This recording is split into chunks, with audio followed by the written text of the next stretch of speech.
Aber plötzlich gackert ganz aufgeregt der Huhn. Wo ist mein Ei? Das Huhn, das so aufgeregt ist, heisst Octavia. Sie stürchelt beinahe über eine Schnecke und schimpft: Weg, Schnecke! Du hast mir mein Ei gestohlen! Mein Ei! Der Schneck kommt überhaupt nicht mehr raus. Ein Ei gestohlen, wieso soll er so etwas machen? Ganz verschrocken schläuft er in sein Schneckenhaus. Die Octavia beindelt weiter zum Rab. Da hast du mein Ei gestohlen! Ich? Sicher nicht. Der Rab fliegt beleidigt davon. Die Octavia gackert weiter. Wo ist mein Ei? Sie beindelt durch den Stall, dann raus in den Garten auf die Wiese.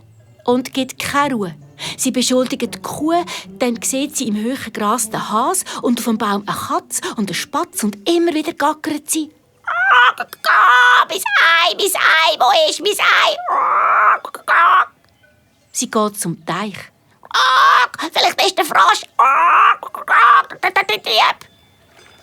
Der Frosch im Teich quakt hässig. So mein Ei, was soll das? Ich bin doch kein Dieb.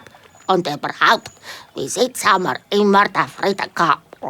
Und jetzt kommst du und tust alle verdächtigen. Hässig taucht der Frosch unter das Wasser. Das Huhn gibt immer noch keine Ruhe. Und das führt dazu, dass sogar die Tiere anfangen, einander die Schuld zuschieben. Der Esel hat's genommen. Der Esel bleibt stehen und giebscht.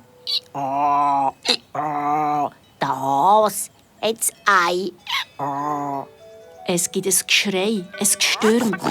Wir verdächtigen, ohne Grund. Zuletzt werden sogar die Würmer verdächtigt, das Ei von der Octavia gestohlen zu haben. Auf einmal piepset das Bibeli. Mama, wieso tun alle schimpfen? Das ist nicht lustig. Ich habe Angst. Wo der Geissbock Charlie das Bibeli hört jämmerle, weiss er, so darf das nicht weitergehen. Schnurstracks springt er zu der Himbeerstaude. Da in der Nähe hat sein Freund, der Maulwurf Max, ein neues Loch ausbuddelt. Der Charlie stampft mit seinem Huf ganz fest auf den Boden, so lang, bis der Maulwurf Max zu einem Erdhaufen ausschaut. Ja, Charlie, was ist auch los? Max, ich brauche deinen Rat. Auf dem Bauernhof ist es im Moment überhaupt nicht mehr lustig. Nur weil ein Huhn sein Ei verhühnert hat, ist der Teufel los. Früher sind wir alle zufrieden, friedlich und glücklich gewesen. Aber jetzt? Keiner redet mehr ein Wort mit dem Nachbarn. Und wenn doch, dann sind es nur noch Schimpfwörter. Alle sind hässig oder traurig. Max, kennst du vielleicht jemanden, der etwas gegen die Streitereien machen kann? So kann es nicht weitergehen. Ich möchte, dass wir es auf dem Bauernhof wieder lustig haben. Der Maulwurf Max kratzt sich am Schnäuzli und murmelt. Also, ja, nein, du, es kommt mir gerade nichts in den Sinn.